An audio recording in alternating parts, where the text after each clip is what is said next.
All right, gang, STAT1800, more on multiple regression.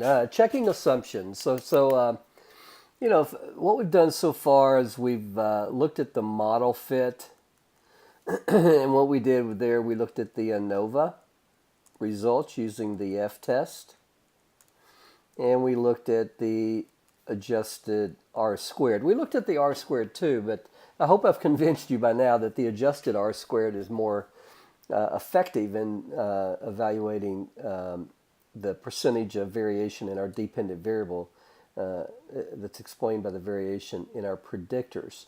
Now, the next thing we looked at is we looked at the individual predictors. And, the individual predictors, what we do there is we, calculate a B sub I to estimate a beta sub I.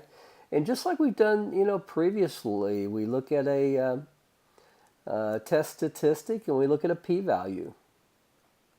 And, from that we also, at the end of the last video, we saw that we could construct confidence intervals, 95% usually, but we could construct a 90 or 99%. So anyway, what now? We've done all that, and well, what we do now is we check our assumptions.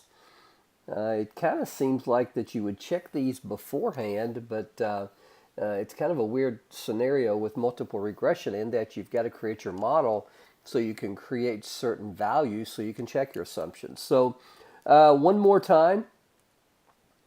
What are the assumptions for running multiple regression? Well, guys, we need independence, and we need our residuals to be normal, and we need equal variances.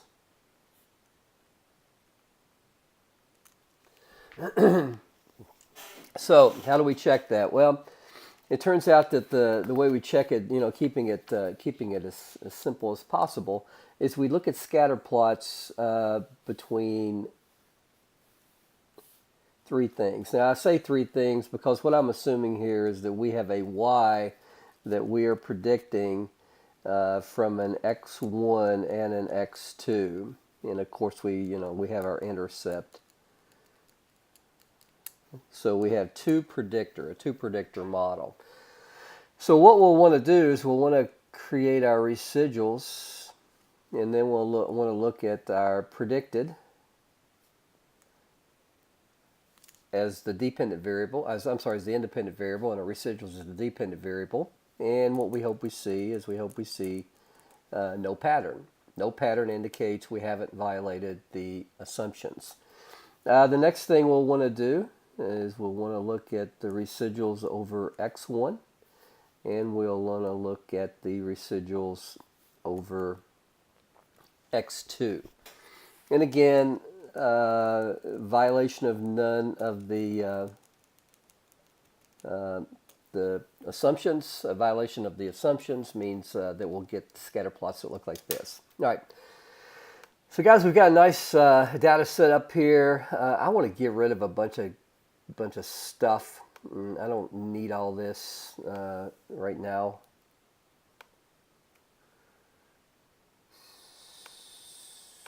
So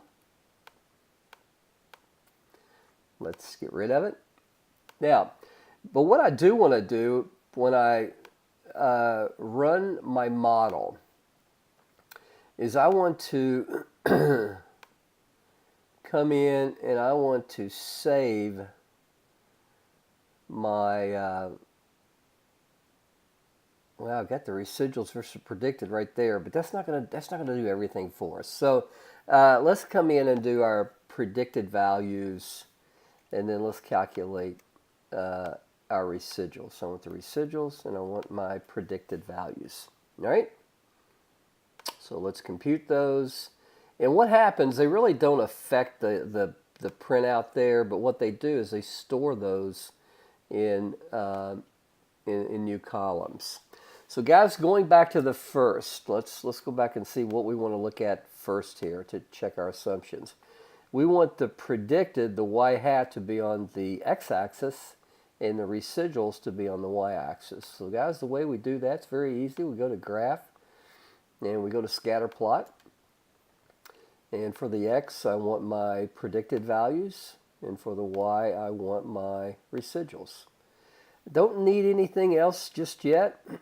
Hit compute, and I don't see any discernible patterns, no noticeable patterns, so I'm going to check box number 1. Go in, scatter plot, x, I want my first x variable. I'm going to use diameter of breast height first, and then I'm going to use my residuals again as my y. No patterns. Check box number 2 for assumptions. Shoot. And go scatter plot. So guys, my other was bark thickness. And go residuals on the y.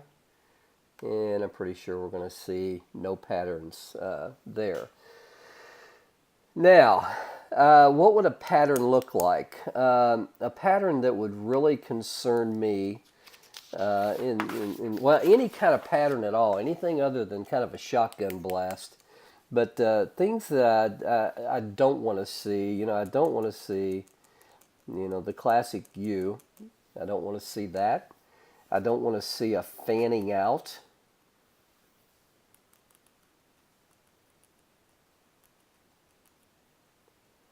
I don't want to see something like that. So any kind of pattern means that we're violating assumptions. So again, based on the 3 plots that I've created, I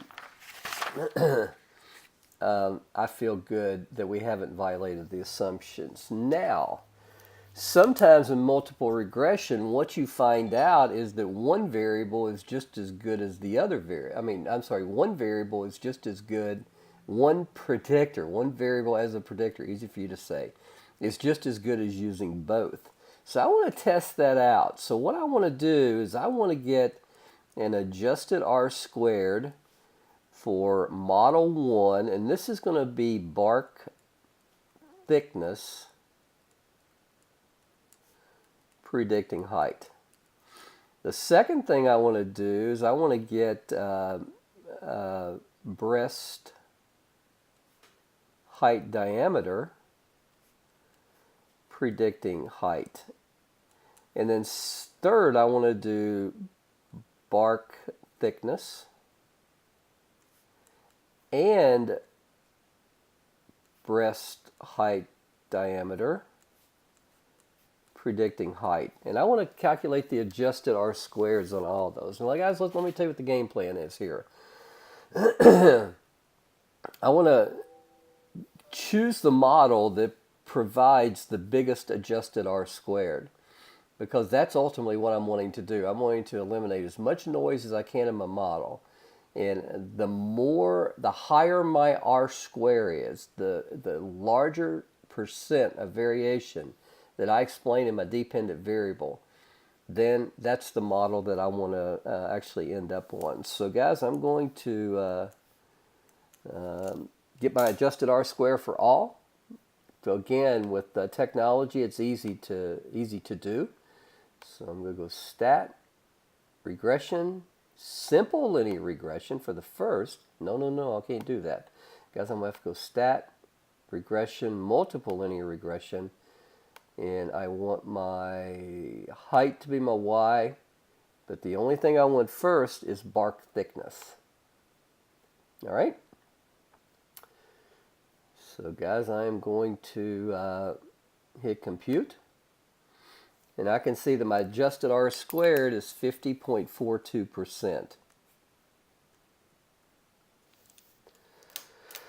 All right, let's go in and change that. Let's edit.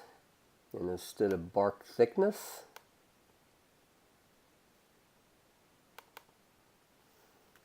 well, I want to delete that. And I'm not really sure how we delete. So I want, what I say, breast diameter of breast height. We did bark thickness, right? Yeah. So let's compute, and I get an adjusted R-square of 71.46%.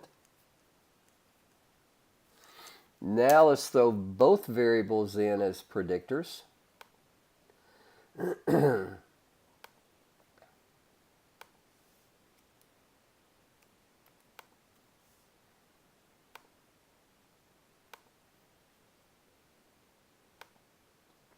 And I get 76.2%.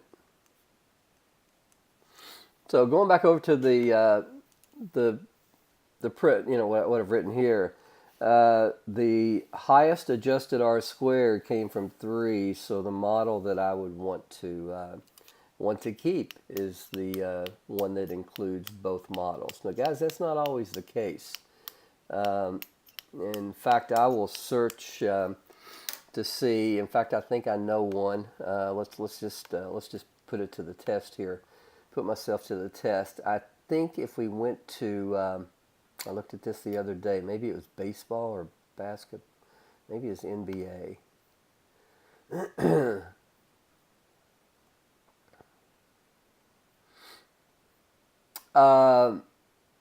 Yeah. Okay. Let's look at this. What we've got here is we've got it looks like 30 teams, and they've got the number of wins, and they've got their field goal percentage and their 3-point field goal percentage. And if I remember correctly, this ended up with something kind of interesting. So obviously, guys, what we would want to predict is the number of wins, and I want to use field goal percentage and 3-point field goal percentage to make those predictions. So in hypothesis test, I really don't want to look at anything just yet. Yeah, let's just go ahead and run it and see what happens. Now, what I end up with here is, again, first thing I look at is my model. So as a set of predictors, we have a linear relationship between this set of predictors and number of wins. The R-square adjusted is 0.4584.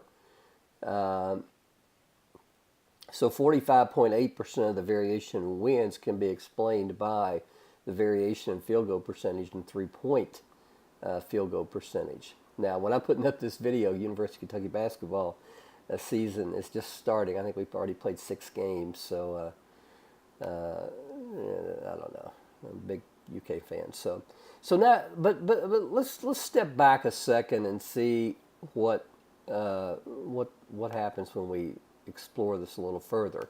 Well, I'll take it back. Let's look at what we have right here. Now, when I look at field goal percentage, I come across there and I see that I have a statistically significant predictor. But when I go to 3-point field goal percentage, I see that my predictor is not statistically significant. So I have to wonder, do I need both of these variables with one not being? So, guys, for the total model, and I'm going to show you what I'm doing over here. I'm going to kind of replicate what I did up there. For the total, both predictors, I want the adjusted R squared, and then I want it for field goal percentage, and then I want it for 3-point field goal percentage. All right, so let's see what happens. So for the total, we have 45.84%. So I'm writing that down. Now, guys, let's go into edit, and let's get rid of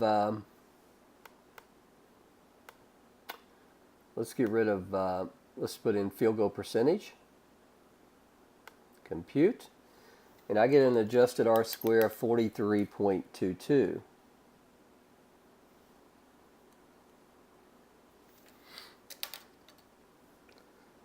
And now I want to go into edit, and I want to put in 3-point field goal percentage.